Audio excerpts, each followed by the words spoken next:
Yes. Hey, folks, and welcome to another edition of football. It's what do we call our show? No, just kidding. Utopia Football Insider. Welcome Utopia back to Football Utopia. Insiders. There you go. Thank you very much, Chris. This is Oren Shiri. That's Chris Ransom. We're here for a great show of Week 3 of the NFL, Week 4 of college football. We're going to describe our predictions and some of the previews of the games of the week and see how things are going. And we get a good feel on some of the teams on how and where they're probably going to go. And then some disappointments from some of the teams as well. And we'll go through the NFL first, and then we'll go to some of the top college football games. There's about 4 or 5 that we liked. So we're going to decide and how much time we have when we get there. Agreed. So, the first game that we open up with my Patriots. We're going to open up with your Patriots. The Jets. They lost in overtime to Seattle. I don't think they're going to win this one. In fact, I have the Jets as the highest scoring team in Week 3 of Jason Bannell's confidence pool, and the Patriots as the lowest scoring team. I've got a blowout, 35-3 Jets, and I think we'll see Al Michaels make some wisecracks about E.J. Manuel getting playing time or Drake May getting playing time in this game. That's how ugly it's going to be. 35-3 Jets. I promise you, I swear on my life, there will not be any other games that ugly the rest of the week in terms of blowouts. But I have the Jets beating the Patriots 35-3. I mean, this game is an AFC divisional rivalry. AFC East divisional rivalry. Any way you want to look at it, nice Thursday night game. I don't think the Patriots are going to get their butt kicked. In other terms, I believe they should open things. The passing game, Patriots may be trusted than you think. But you're right about that. Jets defense will rip the Patriots apart. I mean, they're not the same Patriots that they were a few years ago. I'm going to pick a close game or closer than that. I'm still 23-10 as I took the Jets in this one. Rodgers pulls out what he should be pulling out and wins this one. That is a pretty popular score. Another YouTuber, not going to name them, has the exact same score as Oren, though. Next game is another game. I think there were 3 or 4. I think there were 4 locks on Draft Utopia this week. First game was one of them.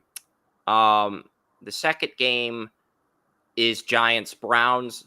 Everybody's taking the Browns. In fact, I've got the Browns as my survivor pick. In week 1, the Saints were my survivor pick when everyone had the Bengals. In week 2, my survivor pick was the Houston Texans when everyone had the Ravens over the... Joey took the Raiders. Joey took your Raiders. That's why I didn't pick the Ravens in survivor. And I felt like the Eagles might choke against Atlanta, but we'll get into Atlanta and Philadelphia later. But yeah, I look at the Cleveland Browns as a great survivor pick because the Giants are going to be the easiest team they play at home all year. They play a lot of tough opponents at home. They play Dallas in week 1. They play the AFC North at home. They play the Chiefs at home. They play a lot of tough opponents at home. The Chargers at home. It's not going to be easy for the Browns to win those home games. They will win some, but at the same token, it's not going to be easy for them. They're not going to make it look effortless. They might make it look effortless against the Giants. So logistically speaking, this is the best time to pick the Browns in survivor. But yeah, I mean, pick them realistically. Do you pick the Browns or do you pick the Browns? The Giants. Okay, good. Well, the Browns, their defensive unit. I mean, Myles Garrett and company. Come on, man. They're going up against Daniel Jones. Look at it that way. It's not like we can. Deshaun Watson and the running game. I think they just control this game. 30-14. Boom. That's my score. Yeah. What What game are you looking at next? I'll give you my score for this game. I have the Browns winning 30-10. So we're 4 points off. We both have the Browns scoring 30. You've got the Giants getting 14. I've got the Giants getting 10. The next game is the Bears and the Colts.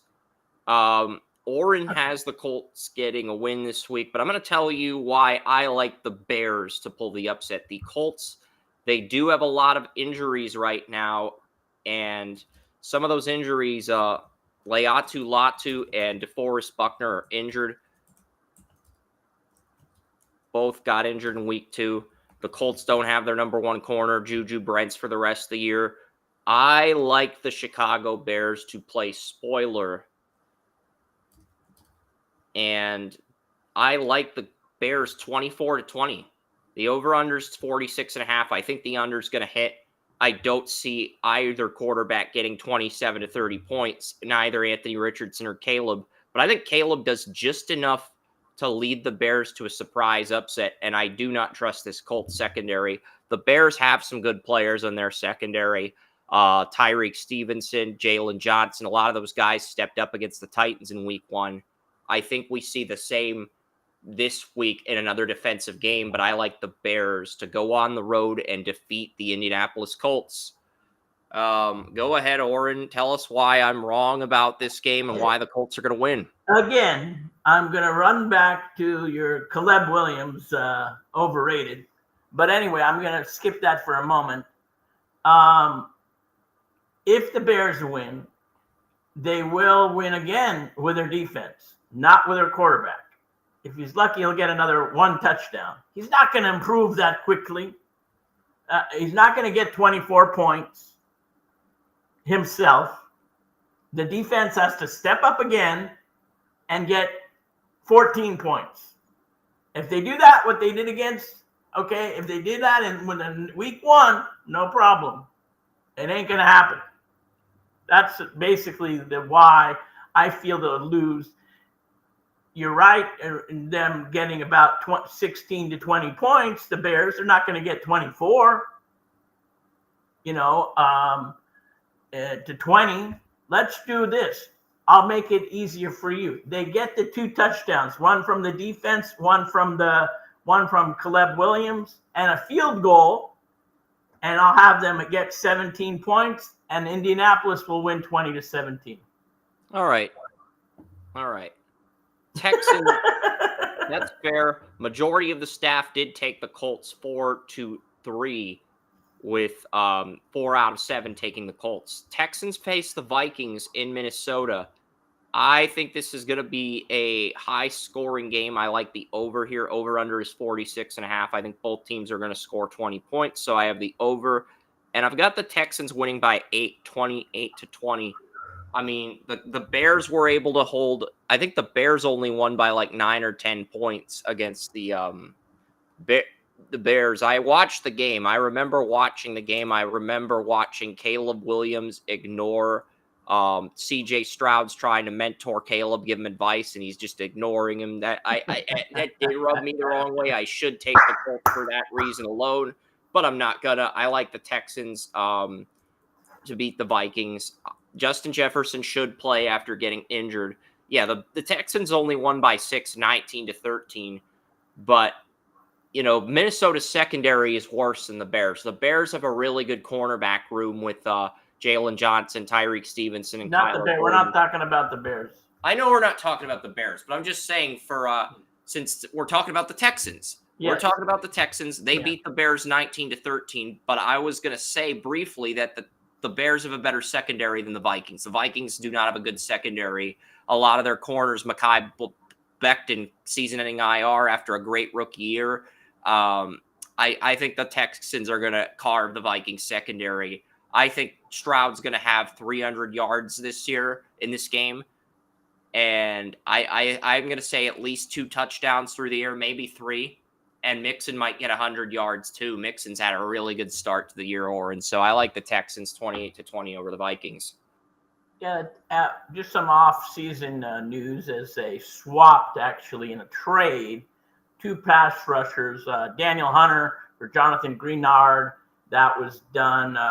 I think it was free agency, but both guys went to they kind of opposite swapped. teams. I don't know if it was trade, but anyway, they just changed places. The defense is both. I don't have a problem with their defense for the Vikings. But either way, it's gonna be a nice. It could be a defensive game for all we know. Sam Darnold versus C.J. Stroud. I do like this game. It's one of the games that I don't mind watching in early off. I'd say let's see who can get to their weapons quicker, and the person who gets to their weapons quicker is going to win the game, which is probably going to be C.J. Stroud, better quarterback all around, moves the ball much faster, and that's going to be 28-17 is going to be the score at the end of the day. So we're only 3 points off on this one. We both have the Texans getting 28. I think Diggs gets the game-winning touchdown. Diggs was drafted by the Vikings. Then he got traded to the Bills, and now he's on the Texans. I think Stephon Diggs is the game-winning touchdown in this game. But I do think Jefferson scores for the Vikings, too, if he plays. But the next game in Week 3 features the Eagles and Saints. What a game. Game of the week for me. Yeah. But, this is going to be a really good game, folks. I know the Eagles lost at the last moment of the game, but Barkley's going to fix that up. It's not going to happen again this season, that's for sure. But on the other side of the ball, you're looking at the best offensive unit probably in the NFL right now. They're hot. They're going to stay hot. They're going to score as much as they can again. It doesn't matter who they're playing. I don't know if the Eagles defense can stop this unit. We don't know. So I'm going to say they stay hot, but they don't get their 40 points yet. And they're going to score 38 points against the Eagles. Going to be 27-38, but the Saints are going to win. I've got the Eagles winning 28-20. On paper, I do think the Eagles have a better depth chart than the Saints. But as far as momentum goes, the Saints have momentum right now. They're the only team in the NFL that has not attempted a punt through the first 2 weeks of the season. So as far as momentum goes, as far as hot streaks go, they are on a hot streak right now. How long is it going to last? I think they are going to cool down at some point. I think I went too high on my score here because I think you're right. The Eagles' defense, now that I think about it, is a little bit better than the two teams that they faced already, even though they faced the Cowboys. I mean, I could be wrong, but I just feel that. They've already surprised. I really like the Eagles' defense, and I think the defense will step up and get the job done against the Saints. Mm-hmm. I still think the Saints have too much talent to score less than 20 points, and if they score less than that, it is going to be a disappointing game. But I think the Eagles win 28-20. I'm the only member of Draft Utopia that has the Eagles winning. The rest of the people on the site, the other 6, all have New Orleans winning because you had to ruin it. Start. You had to ruin it. So Saints are not a lock because of me. I'm responsible for that. Okay, let's go to the upset of the week that we have. Chargers and the Steelers. Who do you got on this one? Chargers have are on 2-0 with Jim Harbaugh. Do they make it 3-0? I do have an upset, but in the next game, not this one. Okay. I've got the Steelers winning this one 21-17. I think it's going to be a defensive game. Yeah. But, the offensive tackles on the Chargers versus the Steelers, edge rushers, that is going to be a matchup to watch. Rashawn Slater and Joe Alt at offensive tackle have been amazing for the Chargers. J.K. Dobbins, only player to be featured as player of the game twice in the first 2 weeks of the season on Draft Utopia, and 100 rushing yards in each game. Steelers, they have Highsmith and Watt at edge rusher going up against those Charger offensive tackles. That is going to be a treat to watch. And I think even though Justin Herbert might make enough big plays to win this game, I'm going to pick the Steelers. I think Pittsburgh, it's their home opener. It's a big game. I think Tomlin handles business, and the Steelers are 3-0 after this week. Yeah, I mean, at home, great. Justin Fields is going to look good, shine. He'll get 2 touchdowns for the team. I think the Chargers do still win by a field goal. They stay on top of the AFC with the Chiefs, unfortunately, unless the Chiefs lose. But we'll get to that later. 20-17 is my score. I'm taking Herbert and the Chargers over Justin Fields and the Steelers. Yeah, I've got the Steelers 21-17. Oren's got the Chargers 20-17. Denver and Tampa. Here is my upset. Broncos 19, Buccaneers 17. Bo Nix, he gets his first win in Tampa after Tampa coming off a historic victory against the Lions. All their defensive linemen are injured on Tampa, and Antoine Winfield, their best safety, is also injured. That is why the Lions scoring only 16 on the Buccaneers was very disappointing. But I think a lot of people are sleeping on Denver right now. I think Tampa Bay has a sloppy game at home in week 3.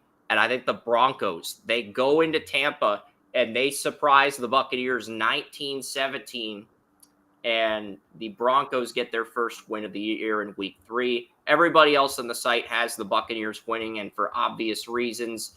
And I know you do not like the Denver Broncos, Oren. Sometimes you call them the donkeys off the air. So why don't you explain why the Buccaneers are Well, going to... first of all, the Bucs are going to crush Bo Nix. They're going to say, welcome to the NFL number 3. You're going to get a loss automatically. 30-10 is my score. I'll tell you that much. Number 1, you guys are playing Baker Mayfield. First of all, defensively, the donkeys, yes, they are the donkeys. Yeah. Going to lose because Todd Bowles, come on, guys. Defensive looks surprisingly good. And it's crushed this kid.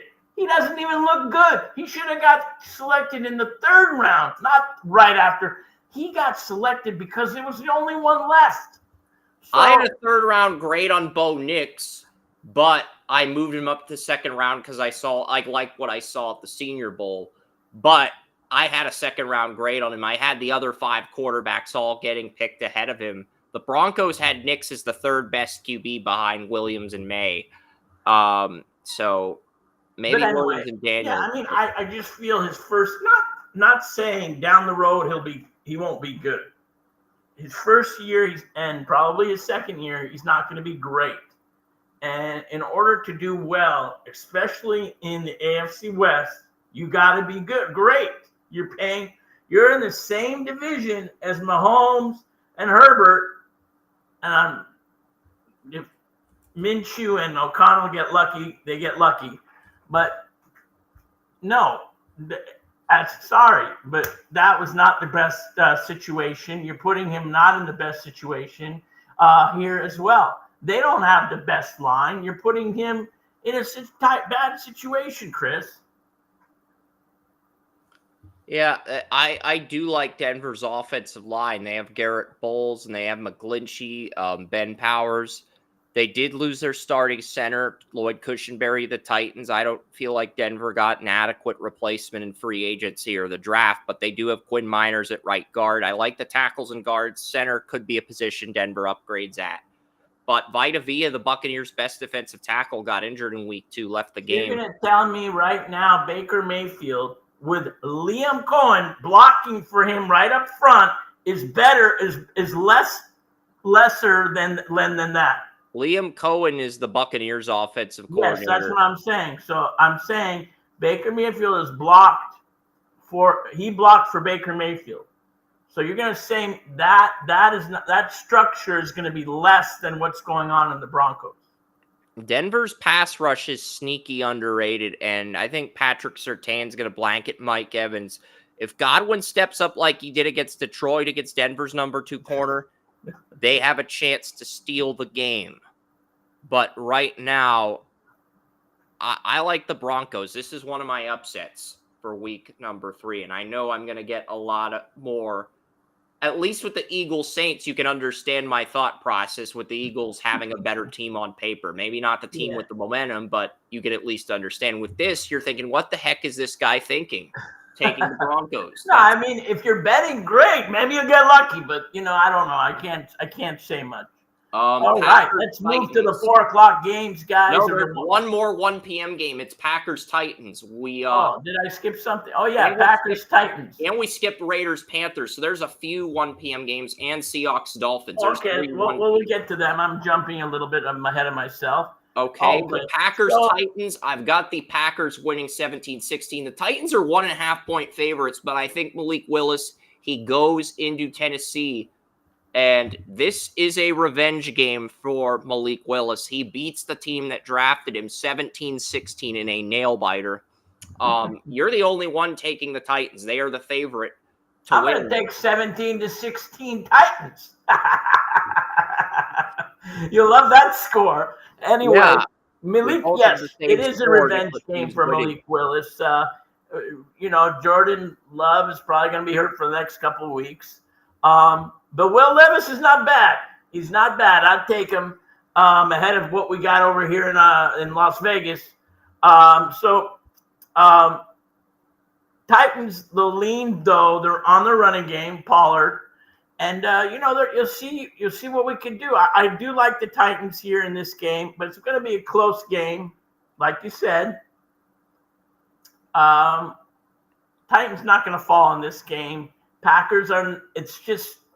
You were talking to me off the tangent on the Packers. If they can do this, if they can hold on, they're going to lose games without Jordan Love, and this is the first one they're going to lose. It's just the way in many situations it happens in games. It's just they're going to prepare. They had a week to prepare without him, the Titans, and it just I would say without a doubt.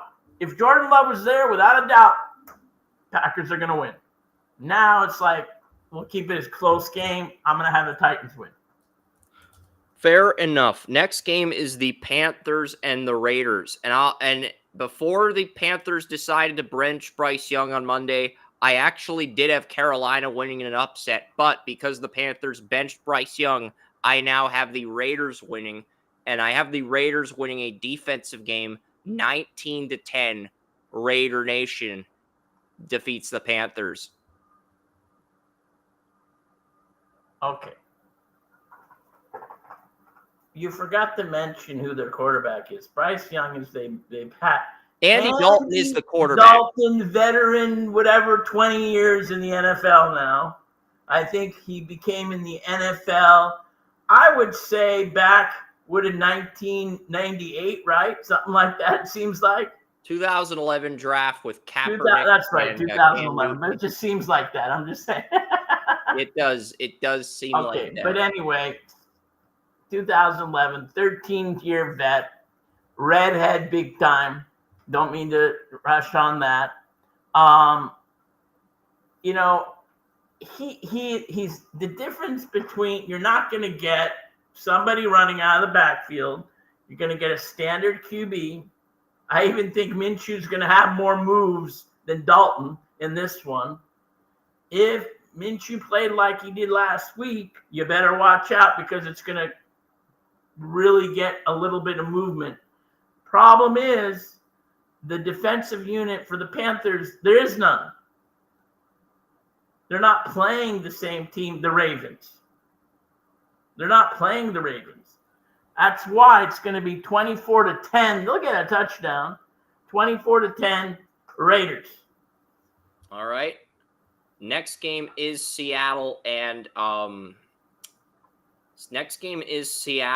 Miami. I've got the Seahawks winning by 2 touchdowns, 27-13. Skylar Thompson to start, Tua on IR. I like the Seahawks by 2 touchdowns at home against Miami without Tua in the lineup. If Tua was in, it'd be 27-21. Tua out of the lineup, I deduct 8 points from Miami, and Seattle beats the Dolphins by 2 touchdowns. Yeah, it's kind of sad not to see Tua in the lineup with Miami. It changes the whole season for them. We don't even know if they're going to probably have to go get a quarterback of the future in the 2025 draft. What's going to happen to Tua? you have concussion after concussion after concussion, it's not a thing that you want to see your quarterback have as your starting quarterback. So that's another thing they have to look at. The Seahawks have everything in place to win this game.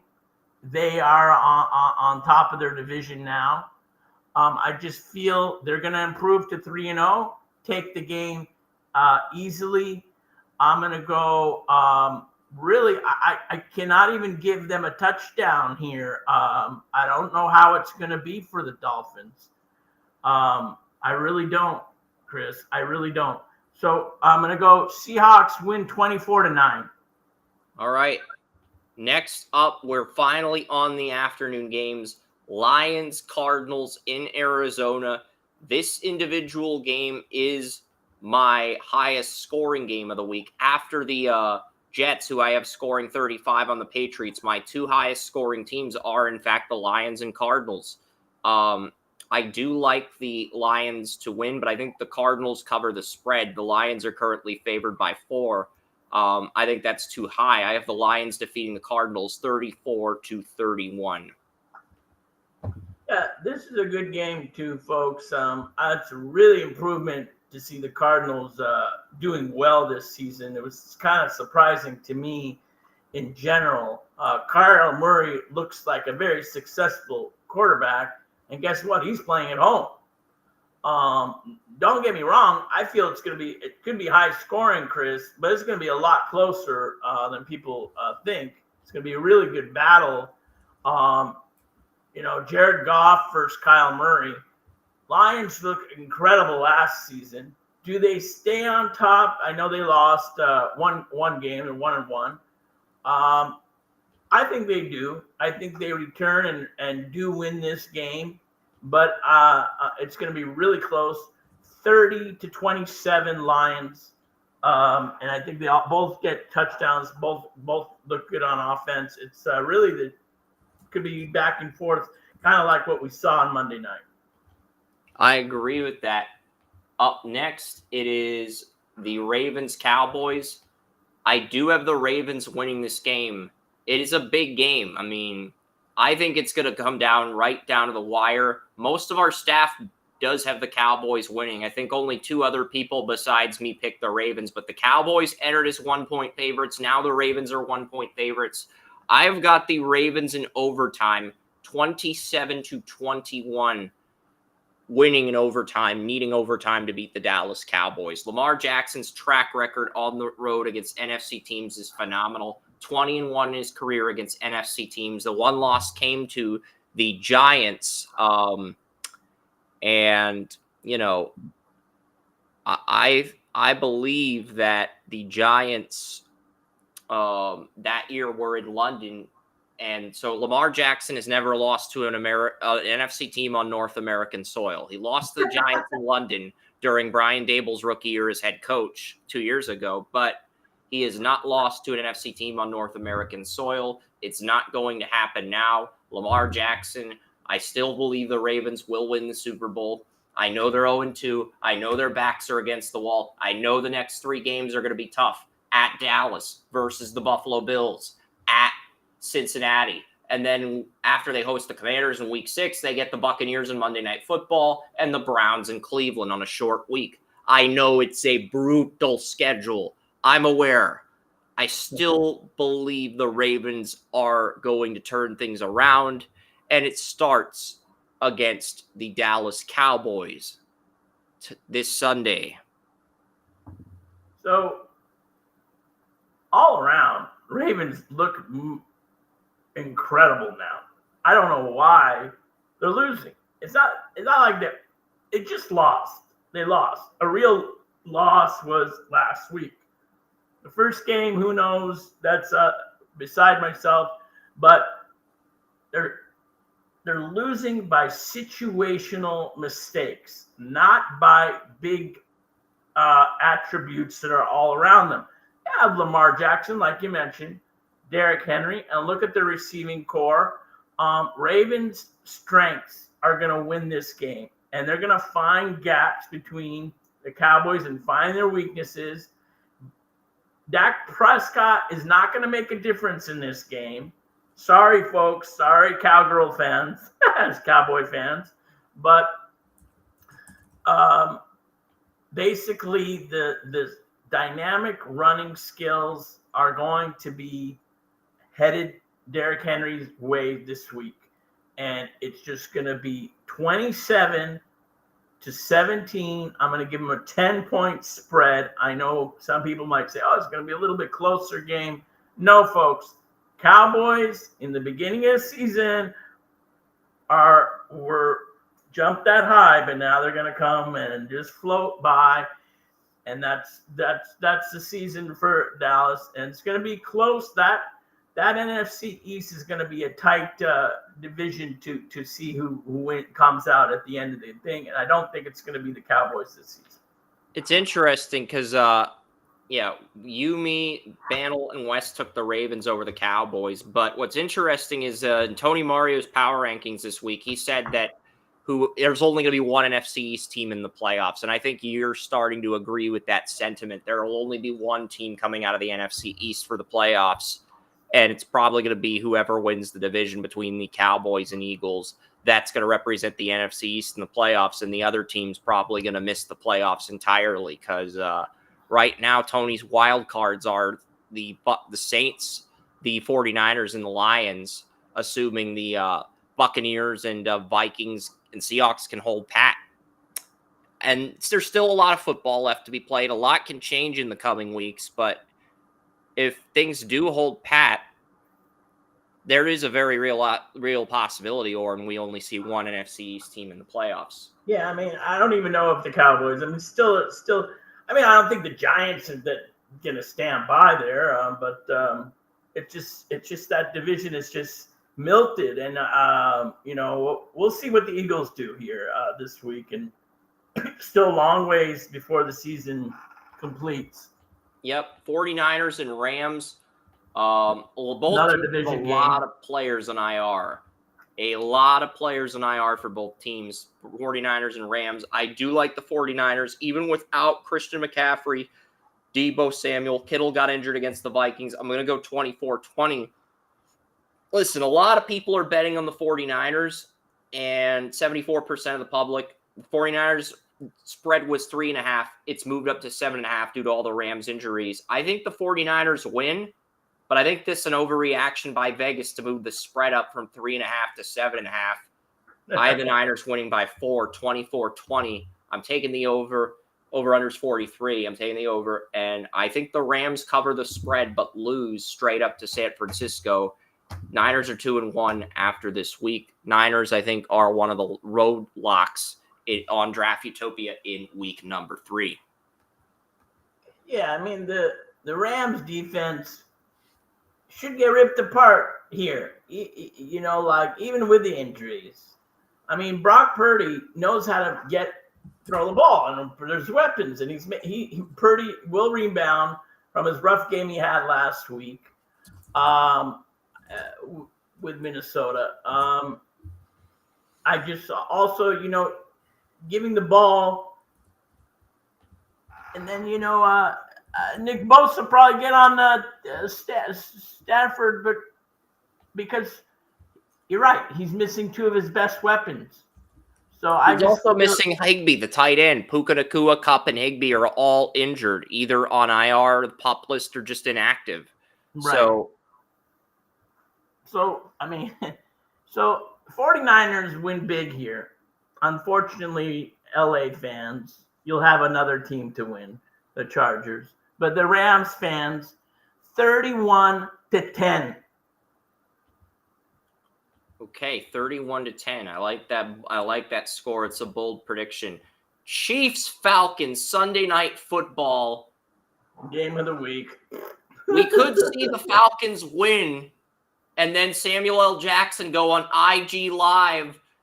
Samuel L. Jackson is a Falcons fan, by the way, and he goes on IG Live and he says, and he says, MFer, like in some of his movies, like Pulp Fiction, Snakes on a Plane. We could see that storybook ending.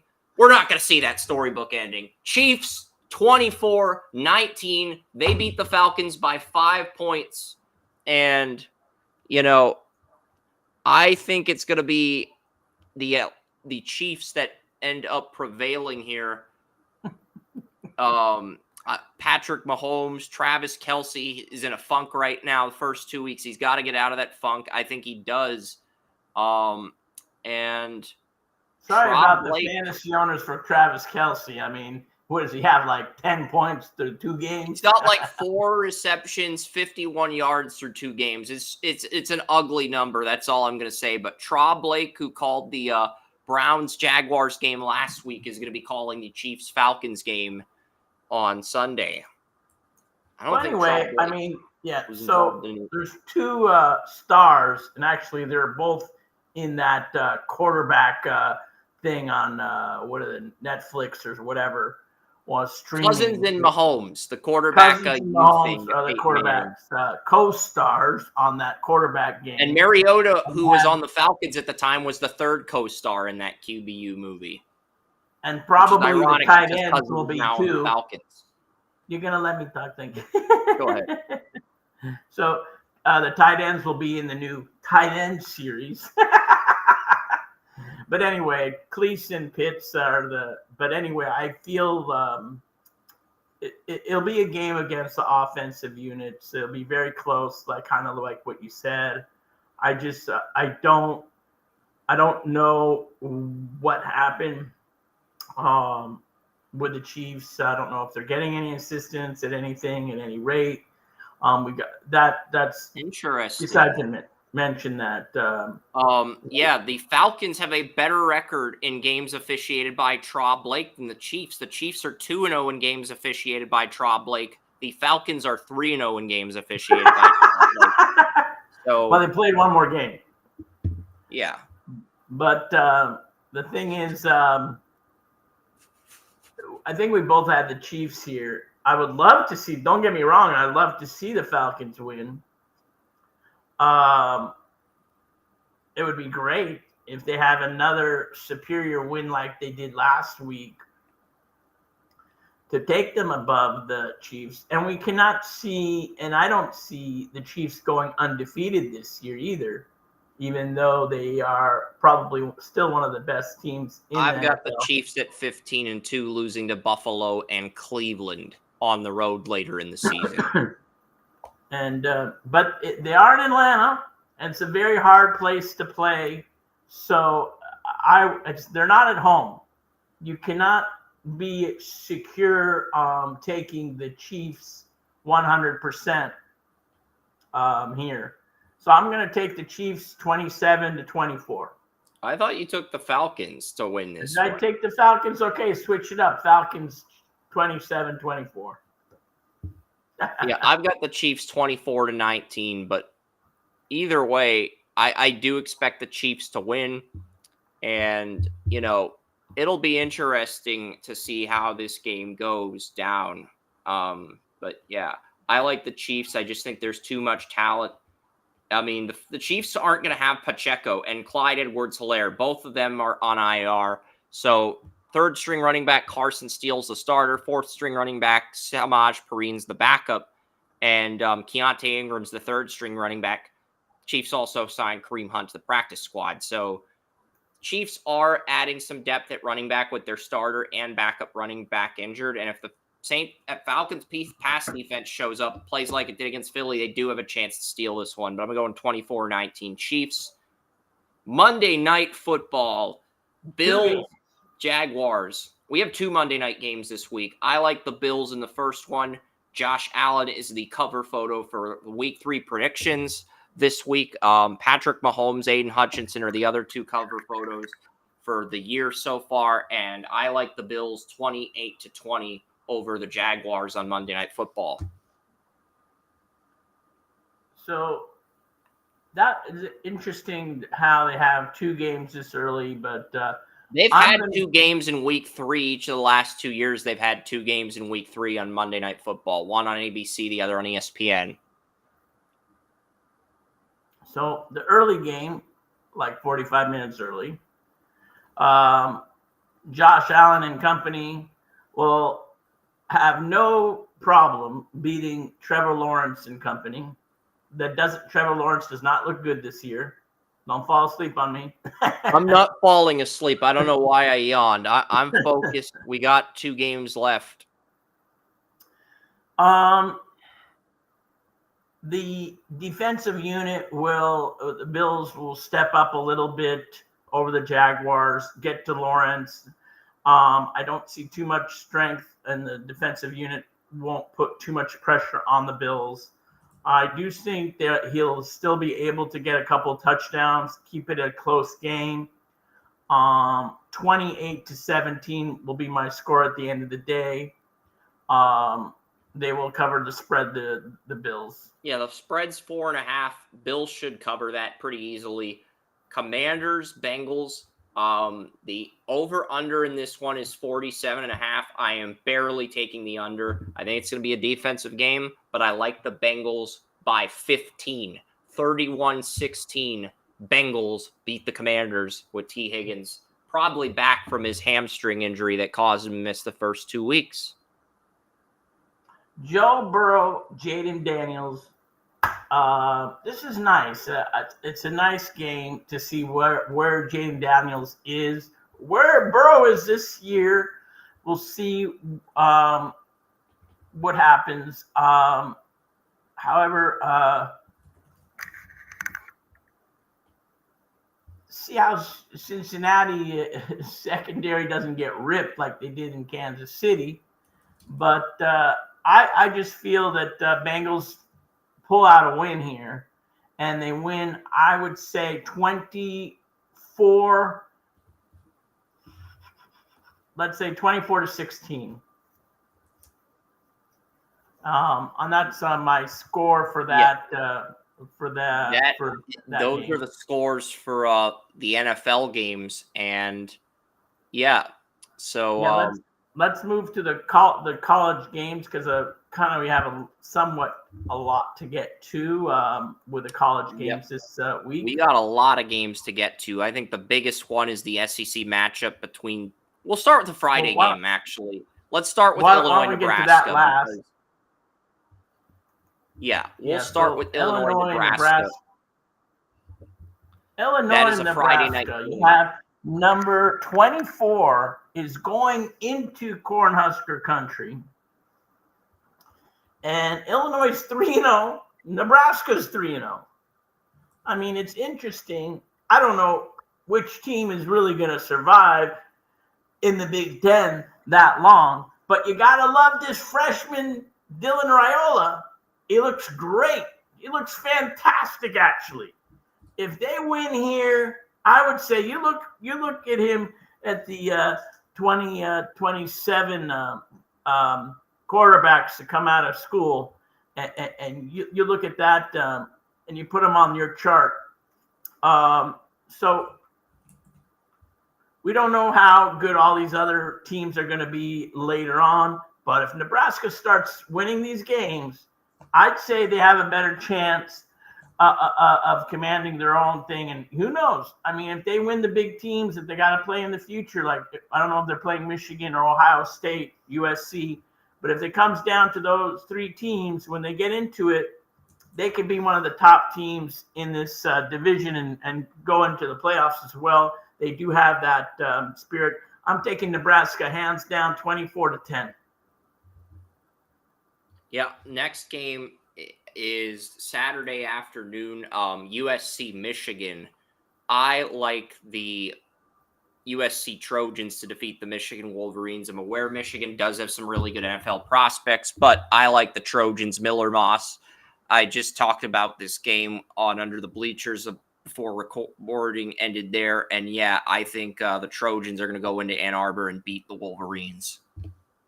I mean, USC's on the new kid on the block, and that new kid on the block is a bully.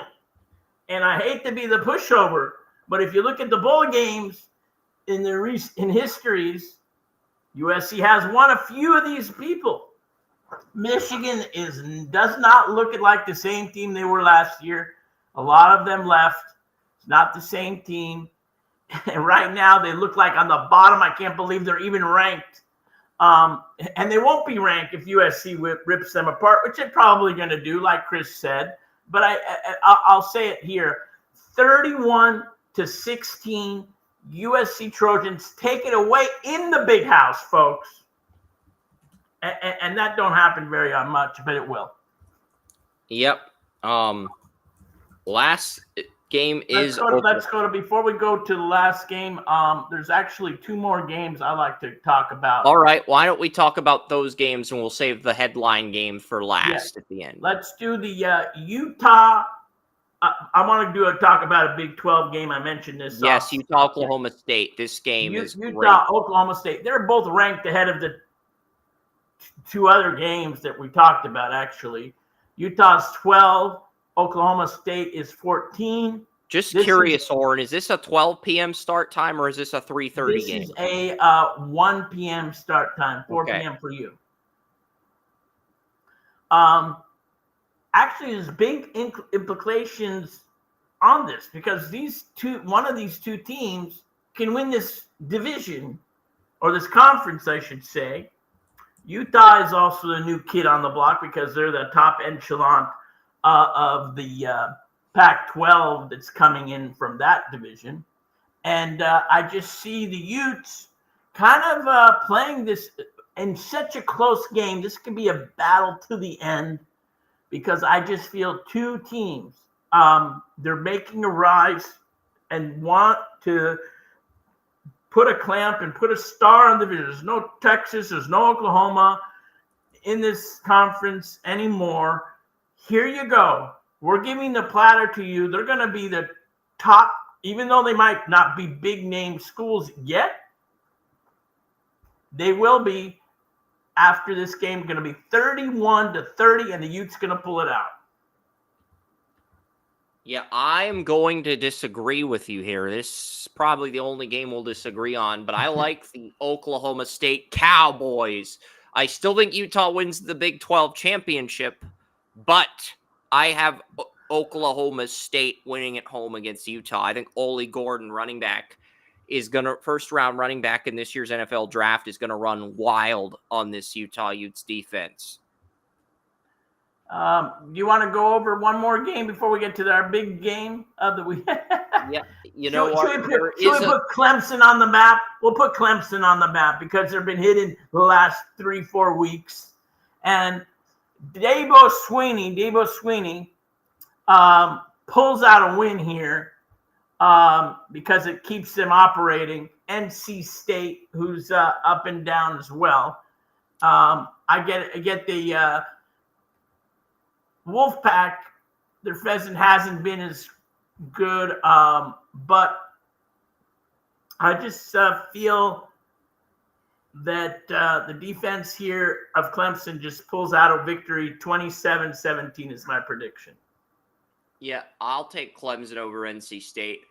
The game I was going to bring up was a small school game, East Carolina and Liberty. Liberty is projected to go undefeated, but East Carolina has a first-round corner named Siobhan Revel. He could be the Quinion Mitchell of this draft cycle. Quinion Mitchell, he was a corner at Toledo, drafted by the Eagles in the first round. I think Siobhan Revel has a chance to be the Quinion Mitchell of this year's draft cycle. I like East Carolina to go into Liberty and knock out Liberty, who's projected to go undefeated. So, and that is an American versus Conference USA game. I know it's a who cares game for some fans. That's fair. So, but I just wanted to throw that game out there. And Memphis it will be on TV somehow. So if you want to watch it, watch it.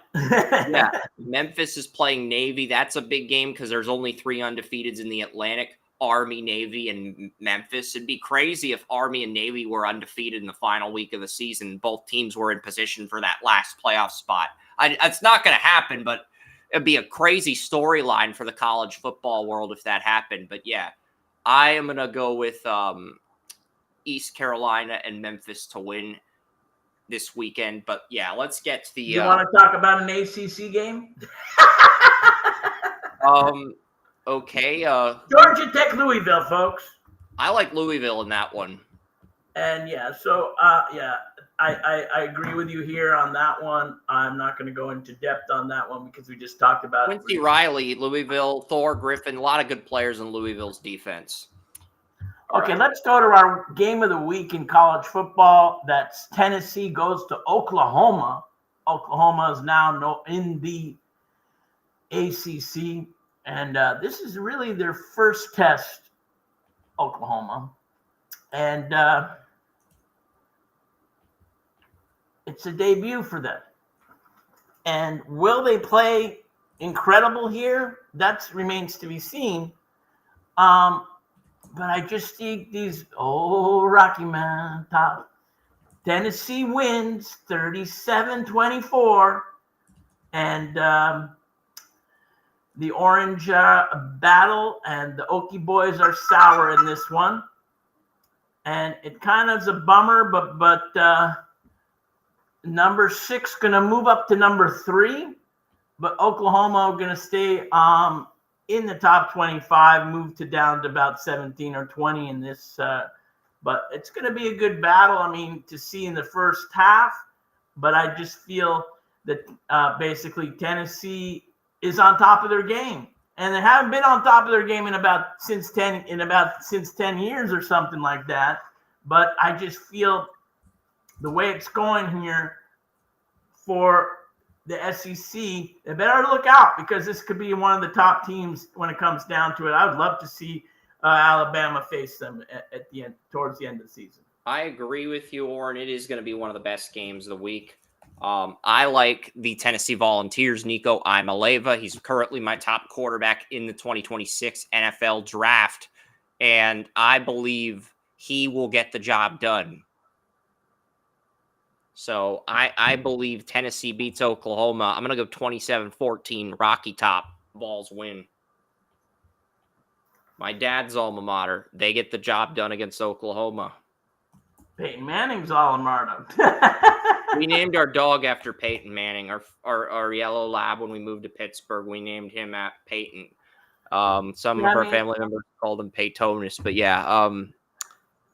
And I'm going to tell you something. There's a couple of teams that we mentioned in this show for the college. College football is so exciting compared to sometimes the program, right? When I saw the pro game, NFL last week, there were even the college football. Why are they flagging? Why are you flagging college football players for extensive celebration? That's the whole point of college football, to enjoy it. And that's what they did when Peyton Manning was playing, and probably before him. I don't know what they did. I saw the Colorado game last week, and it was so meaningless anyway because they won. But so what if they're exciting and they score a touchdown? So what? And that's the Bulls are going to do that too. And I just feel there should be some state and bring back the excitement, because college football is supposed to be exciting. And we talked about 2 great teams, 2 great organizations that I like to see back in action. And that's the Nebraska Cornhuskers and the Tennessee Volunteers.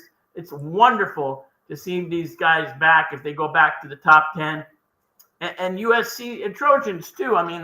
Those 3 teams I really would like to see, in the top 10 throughout the season, because they're very historical teams, and I think both me and Chris would like to see those, come out and be prominent teams, but they all have rising stars on their team as well. And then we're going to go back to the NFL game really quick, Chris. We're on week 3. For people who are fantasy owners, keep your hopes alive. Like we mentioned, one of those players, Travis Kelce, he could get 20 points this week, and everything will go back to normal. So don't drop him yet. He still has Pat Mahomes as his quarterback. Same for Josh Allen. Josh Allen does not look great either on fantasy. So keep him as well. He can pull out 25 points. I know he got 9 or something, 10 last week. But it's going to be wonderful weekend of sports, NFL and college. Pay attention to your TV starting tomorrow. And me and Chris are out of here. Have a great week, and we'll see you next week, same time, same place. We'll see you guys next week, same time, same place. NFL predictions are up, and I'm not only are we going to promote the 2 videos I just recorded, I just finished editing Wes Langley's Davey O'Brien watch list. So top 30, 31 quarterbacks in the Davey O'Brien watch list. That will be up tonight as well. Thank you guys so much. We're out of here. Enjoy.